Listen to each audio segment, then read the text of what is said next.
ગાડી પાછળ લે.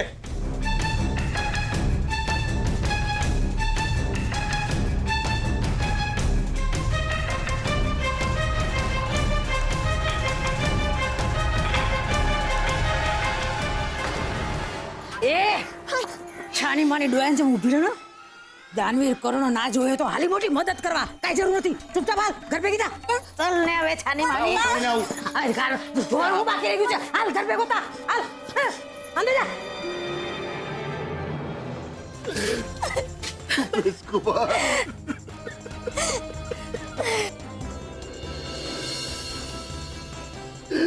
હાલત કરી નાખી છે દુકાને. મારું સપનું તોડાઈ ગયું.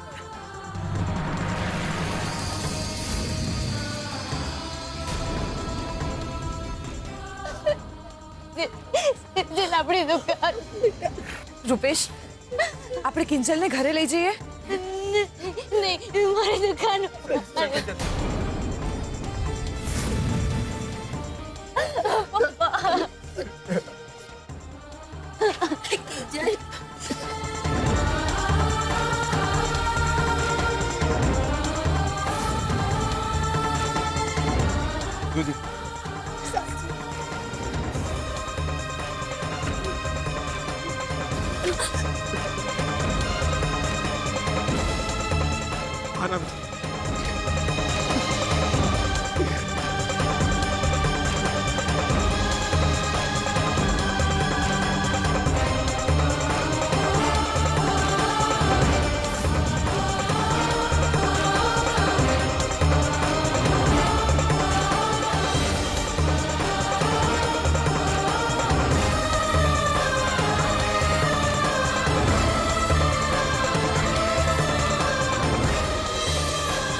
મારી પાસે નહોતું પૂરતું ભણતર કે નહોતા પૂરતા પૈસા.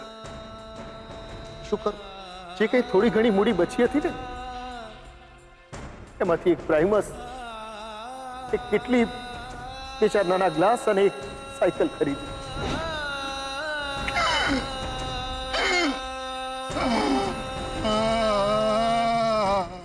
વાત જાણે એમ છે ને કે આજે અમારી ઓફિસમાં કમિટીની મીટિંગ છે અને એને માટે હું અત્યારે 50 ચાનો ઓર્ડર આપવા માટે આવ્યો. ખરેખર ચાના ઓર્ડરનું નામ પડે અને મને તમારું નામ યાદ આવે છે.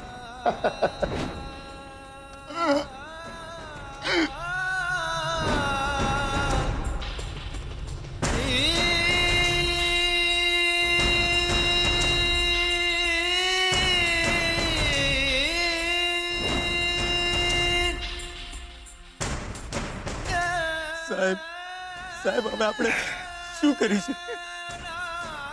મારું તો જાણે ઘર તોડી નાખ્યું સાહેબ. શું કરીશું સાહેબ? હવે શું કરીશું?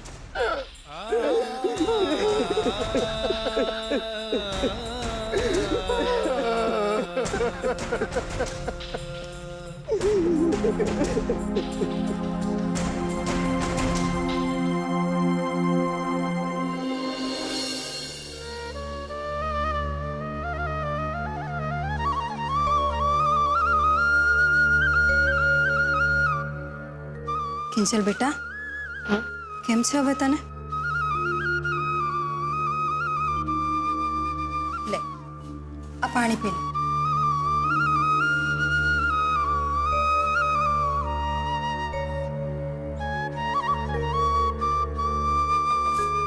બેટા થોડું જમીને પછી આરામ કર એટલે સારું લાગશે. ના મમ્મી, મારી ભૂખ, તરસ બધું જ આપણી દુકાનની સાથે જ પતી ગયું. મને તો ગુસ્સો આવી રહ્યો છે કે ફક્ત 5 મિનિટ પણ ના રોકાઈ શકે એ લોકો. અચાનકથી કામગરા બની ગયા બસ. અને એટલું જ હોત તો ત્યાં ઓફિસમાં પણ ફટાફટ કામ કરી શક્યા હોત ને. ત્યાં કેમ ના કરે? કરેક્ટ રૂપેશ જીજુ, મને તો આ બધામાં બહુ મોટી ગડબડ લાગી રહી છે. હા, પપ્પાનું પણ એમ જ માનવું છે ને કે દુકાનના બધા જ કાગળિયા આપણા લીગલ છે, તો પછી આપણને નોટિસ શું કામ આવે? અને એ પણ ફક્ત આપણી જ દુકાને,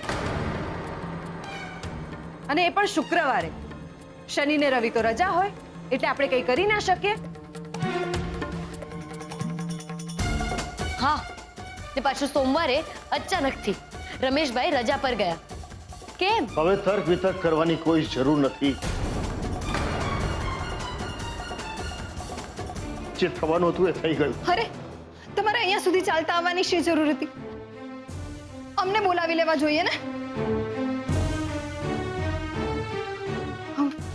સાચવીને બેસો અહીંયા. બેસો. મીરા, હવે તો બેસવાનું જ છે ને મીરા. ક્યારેક તો એમ થાય છે કે આ પગની સાથે મારી હિંમત પણ સાવ. અરે આવું ના બોલો તમે. જો હિંમત હશે ને તો દુકાન ફરી વખત ઊભી થતા વાર નહીં લાગે. એવું તને લાગે છે મમ્મી, બાકી મેં મારી સગી આંખે જોઈ લીધું કે એ લોકો માત્ર ને માત્ર આપણને હેરાન કરતા હતા, અને અહીંયા બુલડોઝર લાવીને બરબાદ. એમ અને તું વગર કઈ વિચારીએ બુલડોઝરની સામે બરબાદ થવા માટે કૂદી પડી, એનું શું? અરે તને કંઈક વધારે થઈ ગયું હોત તો? હા, તો પછી ફરજિયાત એને આ બુલડોઝર રોકવું પડ્યું હોત. આપણી દુકાન બચી ગઈ હોત. ગાંડી થઈ ગઈ છો તું? તને ખોઈને અમે દુકાનનું શું કરત? અરે તમે તો કંઈક સમજાવો આને. હું શું સમજાવું એને? સમજાવી તો એને દીધું છે બધું મને. દુકાનેથી ઘરે આવતા મારા ઉપર શું વીત્યું છે તો ને ફક્ત મારું મન જાણે છે મીરા. સાવ હારી ગયો છું. બધું જ તૂટી ફૂટી ગયું, બધું જ પતી ગયું, ખલાસ થઈ ગયું. બસ નક્કી કરી નાખ્યું કે ચૂપચાપ મૂકે મોઢે સાયકલ પર ચા વેચતા રહો. ઘર પણ તો ચલાવવાનું છે ને.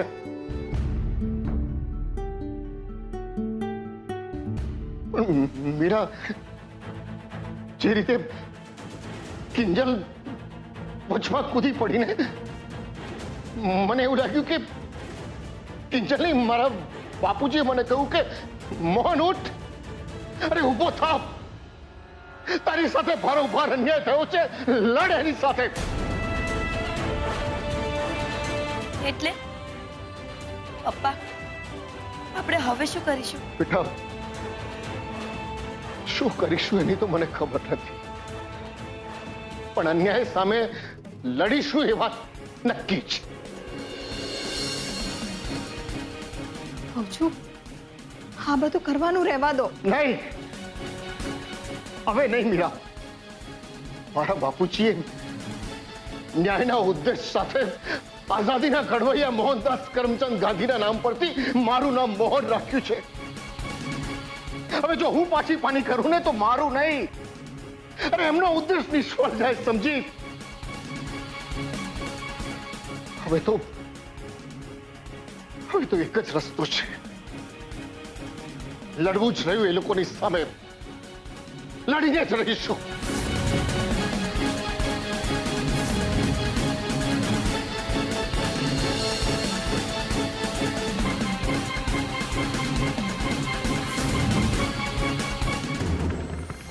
ધૂળ લડી લેવાના મોટા ભાઈ. અરે કેસ લડવા માટે રૂપિયા જોઈએ, રૂપિયા. એ આટલા આમથા નહીં, આટલા બધા પૈસા આમ ભેરવા પડે બે હાથે, ત્યારે જઈને કોઈ સારો વકીલ મળશે. એની એ ખાતરી નથી. બોલો, જજ ત્યાં બેઠો બેઠો કહેશે તારીખ પે તારીખ, તારીખ પે તારીખ, અને વકીલ એમ કહેશે સાહેબ કાલે આવો ને, પરમ દિવસે આવો ને, આવતા મહિને આવો ને.